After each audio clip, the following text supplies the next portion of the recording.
Voilà, après la presse écrite, après la musique, place maintenant au cinéma. Avec François Grand-Jacques qui nous a rejoint. Bonsoir François. Bonsoir. Vous êtes réalisateur, producteur, dirigeant du studio Tais-toi donc. Mais on va vous donner la parole ce soir parce qu'on a envie de vous écouter là-dessus. Vous êtes je le disais, un réalisateur, producteur qui se passionne par la tech et par l'intelligence artificielle, je crois bien. Et vous dites que l'IA ouvre des portes incroyables. C'est intéressant parce qu'il y a deux postures dans votre métier. Il y en a qui redoutent l'arrivée de l'intelligence artificielle. Vous avez l'air d'être du côté enthousiaste. Expliquez-nous pourquoi.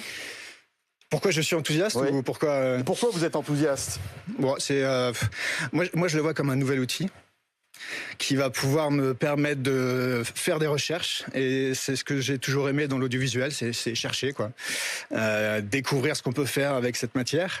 Et puis il y a autre chose, c'est que dès le début, quand je suis sorti de mon école de cinéma, j'ai compris que quand même le cinéma c'était une industrie, et qu'un réalisateur c'est aussi un directeur des ressources humaines, directeur de la communication, un chef d'entreprise, etc.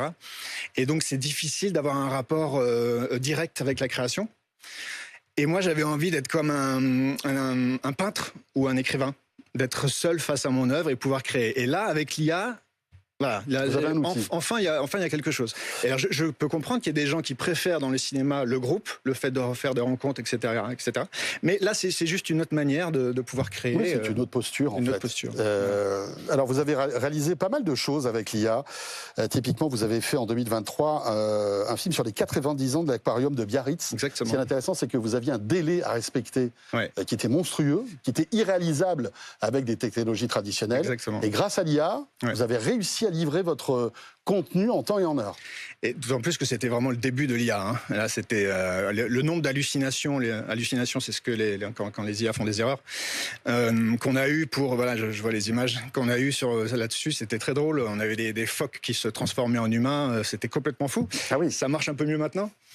Et donc, on a quand même pas mal bossé, mais c'est clair que tout ce qu'on a pu faire là, et surtout c'était de la création d'images qui n'existaient pas, ou des photos qu'on mettait en mouvement, on n'aurait pas pu le faire normalement sans l'IA, oui, c'est clair. Alors ça, c'était en quelle année 2023. 2023. Novembre. 2 ans. C'était il y a 2 ans. C'est 2 siècles dans l'IA, non? Oui, c'est clair. Quand on voit l'arrivée de ces modèles de génération de vidéos comme Sora 2, VO3 et beaucoup d'autres, Kling, ça va à une vitesse incroyable. Oui, et puis ça va encore s'accélérer, mais ce que je remarque par contre maintenant, c'est que les outils sont plus...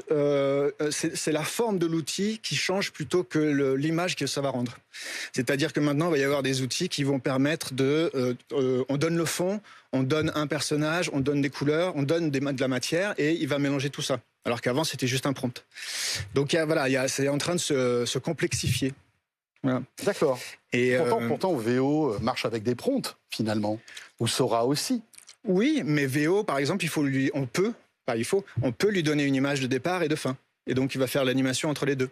D'accord. Oui, c'est ça. En fait, il y a plusieurs entrées dans VO. Il y a plusieurs entrées. Mais quand on voit la qualité aujourd'hui photoréaliste des vidéos qui sont faites par tous ces modèles d'IA générative, on se dit que, dans 10 ans, 15 ans, le cinéma va être complètement bouleversé. C'est-à-dire que les comédiens seront des avatars, les décors, les effets spéciaux seront faits par l'IA, les figurants seront faits par l'IA, les scénarios.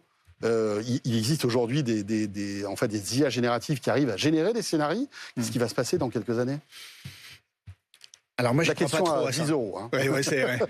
elle est bien comme il faut, celle-là. Elle est dangereuse aussi. Alors moi, j'y crois pas trop parce que, par exemple, là, je viens de terminer un film pour une ONG qui s'appelle VMEH.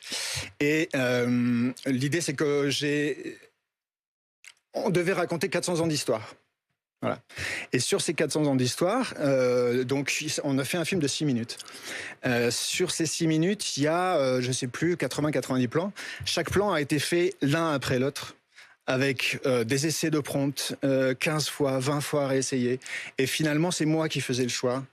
Je travaillais avec Jean-François Renard, Jean-Pierre Renard de VMEH, et donc on a essayé de créer des choses, et finalement il n'y a pas eu, ça n'a jamais été je tape une phrase et c'est l'IA qui fait la chose. Voilà, ça n'a jamais été ça. Bon, maintenant, ça va progresser, donc on peut avoir Est-ce que peur ça va que pas ça. le devenir Je finalement pense que non, parce que... Est-ce qu'un petit jeune, je ne sais pas moi, féru de cinéma, très créatif, avec son Mac ou son PC dans quelques années, pourra pas prompter un Dune 5, un Star Wars 12, avec un photoréalisme et des effets spéciaux encore plus impressionnants que ceux de George Lucas il y a 30 ans ou 40 ans? Alors, dès le début, le cinéma, ça a été une sorte de concours au truc le plus impressionnant. Donc oui, ça va être de plus en plus impressionnant, mais c'est pas ça qui fait le cinéma. Même dans un film comme Star Wars, c'est quand même l'histoire. C'est parce que Lucas s'est basé sur les bases du scénario qu'il arrive à faire quelque chose qui a touché beaucoup de monde. C'est pas les effets spéciaux, même si ça a été peut-être ce qui a attiré les gens au cinéma, effectivement, et que moi-même je peux être très impressionné par ça et j'adore ça. Mais c'est pas ça qui fait le cinéma, et donc ça suffira pas. Et ce petit jeune avec son ordinateur, il faudra toujours qu'il fasse des choix quand même, et qu'il dise je veux plutôt mettre ça là, je veux plutôt faire ça là, etc., etc. Donc moi je pense que c'est un nouvel outil qui est impressionnant. Ce qui est peut-être très bien, c'est qu'il va nous réapprendre à ne pas faire confiance en l'image. Jusqu'en 1830, 1850, on a toujours fait confiance. On faisait jamais, pardon, on ne faisait pas confiance dans l'image. Quand on voyait une peinture, on se disait pas que c'était la réalité. Après, la photo nous a fait croire qu'il y avait une réalité due à l'image. Maintenant, à mon avis, d'ici 10-20 ans, on croira plus à aucune image. Ce qui est peut-être pas mal, en fait. Ouais, mais ça peut être un problème, parce que finalement, on ne pourra plus croire à l'information. C'est ça la limite, en fait. Est-ce que c'est pas un problème maintenant de croire à l'information, alors qu'il suffit de déplacer l'axe d'une caméra de 2 mètres, et la VAR ou au monter foot et au rugby, différemment une interview. voilà, pour faire dire autre chose. Donc finalement, c'est jamais la vérité, une image.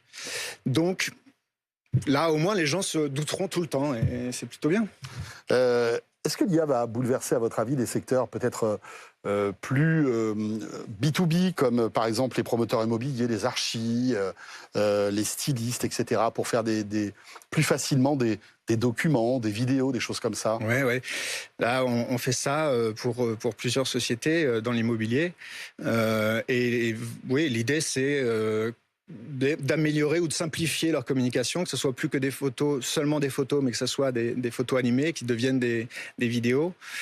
Non, c'est sûr que ça va développer de plus en plus. Là, pour reprendre l'exemple de VMEH, le film qu'on a fait, si on l'avait fait en réel, il aurait coûté 1 million d'euros minimum. Là, ça a coûté beaucoup, beaucoup moins cher. Je ne vais pas vous donner le budget, mais beaucoup moins cher.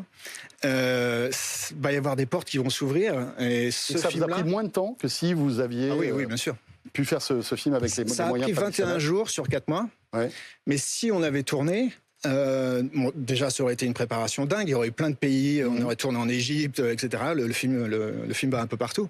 Il y aurait eu une trentaine de comédiens, de l'avion, du transport, etc., etc. Ça aurait été énorme. Là, cette VMEH n'aurait jamais eu de film il y a 3 ans. Voilà. Maintenant, ils peuvent. Eh bien voilà, ça bouge en tout cas, ça évolue tout cela. Merci beaucoup François Grandjacq, réalisateur, producteur et dirigeant du studio Tais-toi donc. Merci pour vos éclairages sur ce sujet.